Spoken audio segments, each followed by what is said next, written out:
السلام علیکم ورحمۃ اللہ وبرکاتہ۔ ایک شخص تھا، لوگوں کو بابی ہونے کا تانا دیا کرتا تھا۔ لوگوں کو کہتا تھا کہانیاں کران دیو، عوام نو کہانیاں کران دیو۔ اب یہ ذلت اس پر مسلط ہو چکی ہے۔ جب یہ بات کہتا تھا نا، لوکاں نو کہانیاں کران دیو، یہ خود بھی اس وقت میں لوگوں کو کہانی کرا رہا ہوتا تھا۔ ہم علماء جو ہیں، بہت سے علماء جو ہیں، انہوں نے یہ بات کو عرض کیا، اور طلباء جو ہیں انہوں نے بھی اس بات کو لوگوں کے سامنے رکھا کہ یہ شخص جو ہے یہ دجال اور کذاب ہے۔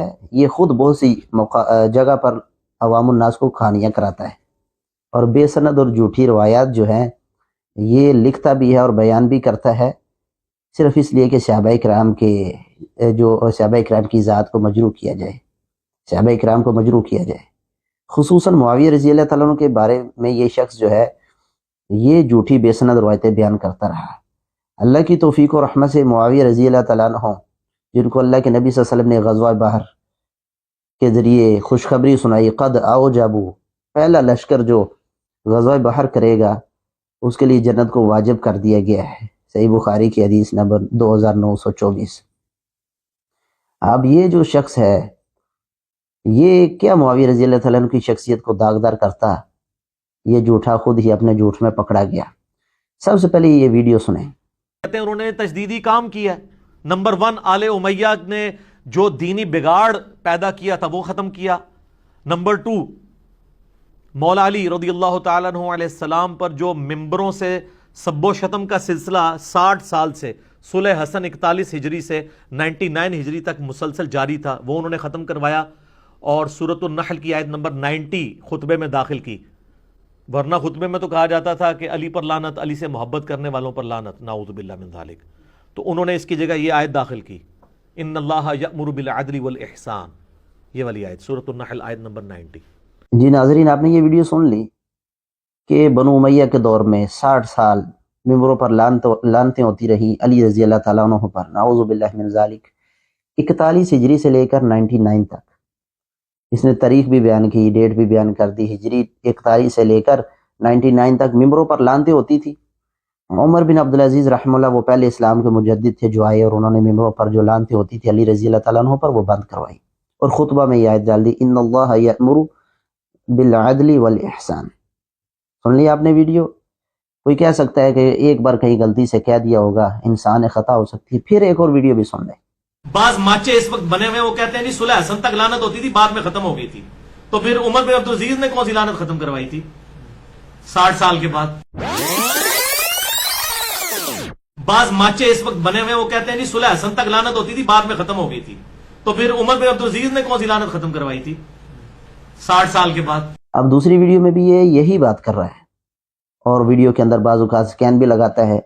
تاریخ الخلفاء امام سیوطی کی کتاب میں یہ بات لکھی ہے، ممبروں پر 60 سال لعنتیں ہوتی رہیں، اور ان 60 سالوں کے اندر معاویہ رضی اللہ تعالیٰ عنہ کا دور خلافت بھی ہے۔ مقصد اس کا صرف معاویہ رضی اللہ تعالیٰ عنہ کی شخصیت کو مجروح کرنا۔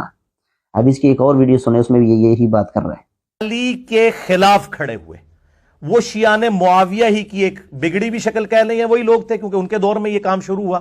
اللہ بھلا کرے عمر بن عبدالعزیز رحمہ اللہ تعالی وعلیہ السلام ورضی اللہ تعالی عنہ المتوفى 101 ہجری، جو اسلام کے پہلے مجدد ہیں، انہوں نے یہ پھر رسم ختم کروا کے ان اللہ یأمر بالعدل والاحسان سورۃ النحل کی آیت نمبر 90 جو ہے وہ خطبے میں داخل کی۔ الحمدللہ۔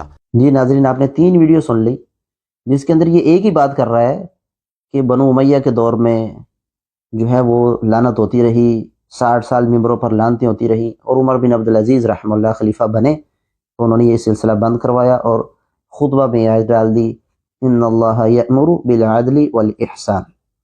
اب یہ بات جو ہے امام سیوطی رحمہ اللہ کی کتاب میں لکھی ہوئی ہے، بعض اوقات اس نے خود بھی ویڈیو میں سکین دکھایا ہے۔ امام سیوطی رحمہ اللہ 911 میں فوت ہوئے، اور جو واقعہ بیان کیا جا رہا ہے 41 ہجری سے لے کر 99 کا، وہ پہلی صدی کا واقعہ ہے۔ امام سیوطی کی وفات 911 کی، یعنی امام سیوطی رحمہ اللہ جو ہیں وہ 10ویں صدی میں فوت ہو رہے ہیں، 9ویں صدی کے وہ محدث ہیں، 10ویں میں یعنی 911 میں وہ فوت ہو رہے ہیں۔ امام سیوطی رحمہ اللہ کی تاریخ الخلفاء کے اندر اس کی کوئی سند موجود نہیں، اس لیے میں نے کہا نا، ایک شخص جھوٹا کذاب لوگوں کو کہتا تھا کہانیاں کرا دے، خود کہانی کراتا رہا، کئی سال اس نے یہ کہانی کرائی عوام کو، صرف اور صرف اس لیے کہ اس کی رافضیت لوگوں تک پہنچے اور لوگ بھی اس کی اس رافضیت کو قبول کریں اور لوگوں کے دلوں میں معاویہ رضی اللہ تعالیٰ کا بغض بھرا جائے. کہ عوام الناس سوچے کہ معاویہ رضی اللہ تعالیٰ کیسے کاتب وحی اور صحابی رسول تھے کہ ان کے دور میں اور جو ہے وہ ان کے ہوتے ہوئے اور ان کے دور میں جو ہے وہ ممبروں پر علی رضی اللہ تعالیٰ کو لعنت کی جاتی رہی تھی معاویہ رضی اللہ تعالیٰ کے دور میں, تو لوگوں کو متنفر کرنے کے لیے. اب یہ 2023 ہے, اپریل کا مہینہ 2023, جب اسے یہ پوچھا گیا کہ اس کی تو کوئی سند موجود نہیں ہے, اس کی سند کہاں پر ہے, اب اس نے یو ٹرن لے لیا. اب دیکھیں یہ کس طریقے سے یو ٹرن لیتا ہے, یہ کس طریقے سے بندر کی طرح اچھل کود کرتا ہے. لوگوں کو کہتا تھا یہ چیز فلاں کے گلے کی ہڈی بن گئی, فلاں کو میں نے پھکی اور فلاں کو میں نے پھکا دے دیا, اب دیکھیں اس کے لیے خود یہ گلے کی ہڈی بن گئی. عوام الناس میں شعور پیدا ہو گیا اور اللہ کی توفیق اور رحمت سے علماء اہل سنہ کی جو محنت ہے وہ رنگ لائی. جس طرح پہلے مرزے کو ذلیل کر کے رکھ دیا علماء نے, اسی طریقے سے یہ دوسرا جو مرزا ہے جہلم کا, یہ بھی ذلیل ہو رہا ہے. اب جب اس سے پوچھا گیا کہ آپ کے پمفلٹ میں روایت بے سند, اس نے کہا کون سی بے سند روایت ہے. سائل نے سوال کیا, روایت, اس نے فوراً حدیث بنا دیا کہ میرے پمفلٹ میں تو کوئی بے سند حدیث موجود نہیں ہے. اب یہ جو روایت ہے 60 سال ممبروں پر لعنت ہوتی تھی بنو امیہ کے دور میں, یہ اس نے اپنے پمفلٹ جو ہے 72 صحیح الاسناد واقعہ کربلا کا حقیقی پس منظر, اس میں یہ ڈالی ہے صفحہ 23 پر, اور وہاں پر سیوطی رحمہ اللہ کی کتاب کا حوالہ دیا ہے تاریخ الخلفاء اور باب عمر بن عبدالعزیز. اب میں نے آپ کو پہلے بتا دیا 800 سال کا فرق ہے. واقعہ جس کا الزام معاویہ رضی اللہ تعالیٰ پر لگا رہا ہے وہ پہلی صدی کا ہے, اور جس کتاب کا حوالہ دے رہا ہے وہ 9ویں صدی کی کتاب, اور کوئی سند وہاں پر موجود نہیں ہے. اب جب اس سے پوچھا گیا کہ اس کی سند نہیں, تو اب اس نے یو ٹرن کیسے لیا, آپ یہ ویڈیو سنیں. بے سند روایت نہیں لی جائے گی. آپ کے کربلا سے پیپر میں بے سند روایت موجود ہے, کوئی بے سند روایت نہیں. ذرا بتائیں کہ جو بے سند روایت کون سی حدیث میں نے اس میں بے سند لی ہوئی ہے. ذرا یہ جس کا سوال ہے وہ ایک پیپر پہ کون سی حدیث بے سند لی ہوئی ہے بتائیں, جس کا سوال ہے. کوئی نہیں ہے. رہ گا جو نوٹ کے ساتھ میں نے مختلف لوگوں کے اقوال لیے ہیں وہ نمبری میں تو نہیں ہے نہ وہ حدیث میں. ہاں چونکہ وہ آپ کے اتنے بڑے ہیں کہ آپ کو حدیث سے آگے وہ محبوب ہے. جلال الدین سیوطی کا نام باپا جانی کس طرح لیتے ہیں؟ 72 دفعہ سر کی آنکھوں سے حضور کو دیکھا. تو میں جلال الدین سیوطی کی کتاب میں نہ لکھوں کہ اس نے لکھا کہ حضرت عمر بن عبدالعزیز کے دور تک حضرت علی پہ ممبروں میں لعنت ہوتی تھی, انہوں نے ختم کروا کے تو ان اللہ یأمر بالعدل والاحسان والی آیت داخل کی. جن لوگوں کو تم اللہ رسول سے بھی بڑا مانتے ہو, میں ان کی کتابوں کے والے تو میں نہ دوں, تمہارے لیے میرے لیے تو اللہ اس کا رسول کافی ہے. سمجھ گئے آپ کو بات کی؟ سمجھ رہے نا؟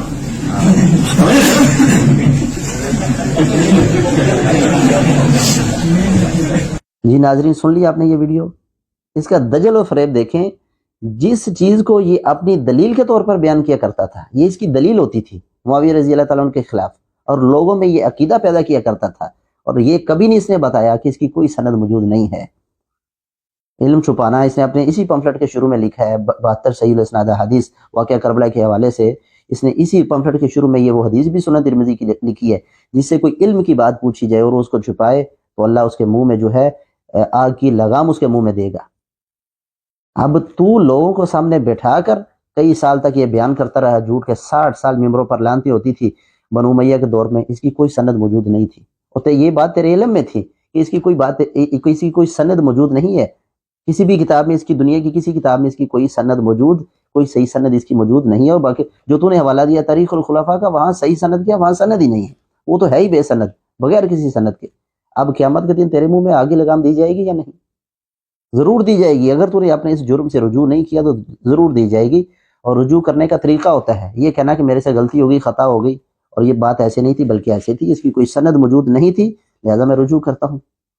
اب جو تو نے یو ٹرن لیا ہے, جب علماء اہل سنہ نے اس کو پکڑا, عوام الناس سے سوال کرنے شروع ہو گئے کہ اس کی تو سند نہیں, تو اس نے کیا کہا اپنی ویڈیو میں, جیسا کہ آپ نے سنا, کیونکہ پاپا جانی امام سیوطی کے بارے میں یوں کہتے تھے کہ انہوں نے 72 بار جو ہے سر کی آنکھوں سے اللہ کو دیکھا, تو لہٰذا میں نے بھی یہ روایت لکھ دی. یعنی اگر لوگ کہانیاں کراتے تھے تو بھی عوام کو اتنے سال تک کہانیاں کراتا رہا.